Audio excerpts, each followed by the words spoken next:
ఎందుకు జెండాకు అంత గౌరవిస్తామంటే నువ్వెన్నెల జెండాకు మేము ఇచ్చే గౌరవం జాతీయ సాల్యూట్లు చేసి స్వాతంత్ర ఉద్యమకారులకి దండలేసి అభివృద్ధి చేసే పార్టీ కాదు మనది. నువ్వెన్నెల జెండా ఏదైతే త్యాగం గురే ఏ త్యాగాలైతే ఎన్ని వేల మంది ఎన్ని లక్షల మంది త్యాగాలకి వారి జీవితాలని ఇచ్చే సమాజానికి వారి త్యాగాలను గుర్తించడానికి నేను ఏ మూలకెళ్ళినా మన భూమిని ఎందుకు సలాం చేస్తానంటే మన కన్న భూమి ఇది భారత భూమి. ఆ భారత భూమికి జయజయాలు పలకాలి. అందుకనే ఏ పార్టీ ఎక్కడికైనా చూడండి ఒక జగన్మోహన్ రెడ్డి గారు ఎప్పుడు జై హింద్ అంటూ నేను ఎప్పుడు వినలేదు. జగన్మోహన్ రెడ్డి గారు భారత మాత అనే మాట మాట్లాడరు. ముఖ్యమంత్రి గారు భారత్ మాతాకి జై అనరు. జగన్మోహన్ రెడ్డి గారు భారత్ మాతాకి జై అనరు. ఒక్క జనసేనే కన్న భూమికి మనకి సిటిజన్షిప్ ఇచ్చిన మన దేశానికే సలాం ఎందుకు కొడతామంటే అరే మన కన్న తల్లిని గౌరవించుకోకపోతే ఇంకెవరిని గౌరవించుకుంటాం, కన్న భూమిని గౌరవించుకోకపోతే ఇంకెవరిని గౌరవించుకుంటాం. ఒకవైపునేమో మా తెలుగు తల్లికి మళ్ళీ పూతండ, మా కన్న తల్లికి మంగళారతులను మన చేత పాటిస్తూ తెలుగు తల్లిని ఈ రోజున ఢిల్లీ కాంగ్రెస్ పార్టీ కింద మనకి తెలుగు తల్లిని అవమానపరిచారు. తెలుగు తల్లిని అడ్డగోలుగా చీల్చిన కాంగ్రెస్ నాయకులకి ఈరోజు చంద్రబాబు నాయుడు గారు వెళ్ళి బాలిస బతుకులు బతుకుతున్నారు ఢిల్లీకి పోయి.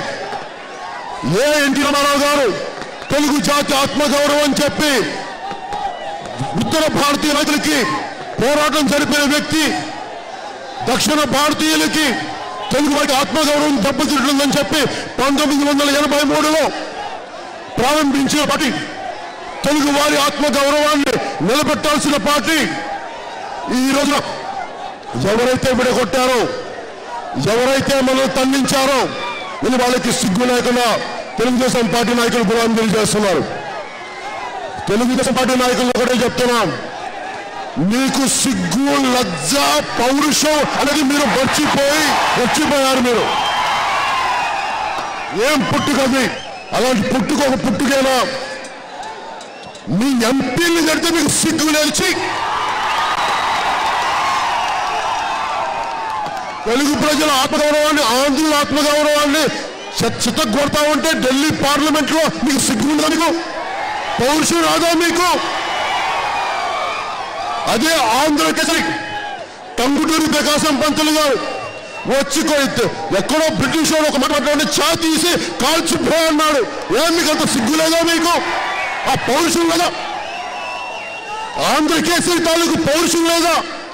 ఆంధ్ర కేసరి తాలూకు టంగుటూరి ప్రకాశం పంతులు గారి వారసులు కాదా మీరు? అదే పొట్టి శ్రీరామ గారు 56 రోజులు నిరాహార దీక్ష చేసి సంపాదించుకున్న రాష్ట్రం ఇది. అలాంటి రాష్ట్రాన్ని మీరు ఉత్తర భారత నాయకులకి, కాంగ్రెస్ నాయకులకి తాకట్టు పెడతారా? మన ఆత్మగౌరవాన్ని, వాళ్ళ ఉద్యోగాలు స్పెషల్ కేటగిరీ స్టేటస్ ఇవ్వరు, అడ్డగోలుగా విభజిస్తారు. ఈ పౌరుషం లేని తెలుగుదేశం పార్టీ వల్ల మన ఆత్మగౌరవాన్ని దెబ్బతింది. అందుకని తెలుగుదేశం పార్టీ సమూలంగా ఆంధ్రప్రదేశ్ నుంచి తల్లి తరవేద్దాం మన తెలుగుదేశం పార్టీని. యువతని పట్టించుకోని తెలుగుదేశం పార్టీ ఆడపడుచుని డ్వాక్రా మహిళల్ని ఏం చెప్పారంటే కూర్చోబెట్టి డ్వాక్రా రుణాలు మీరు కట్టక్కర్లేదు 3 నెలలని చెప్పి మళ్ళీ వాళ్ళని అధోగతికి పాలు చేస్తున్న ముఖ్యమంత్రి గారు ఈ రోజున డ్వాక్రా మహిళలు పక్కన కూర్చోబెట్టి కళ్ళబొల్లి మాటలు మాట్లాడుతూ ఉన్నారు. ఇలాంటి వ్యక్తి ఎందుకు ముఖ్యమంత్రి? ఒకరోజు నేను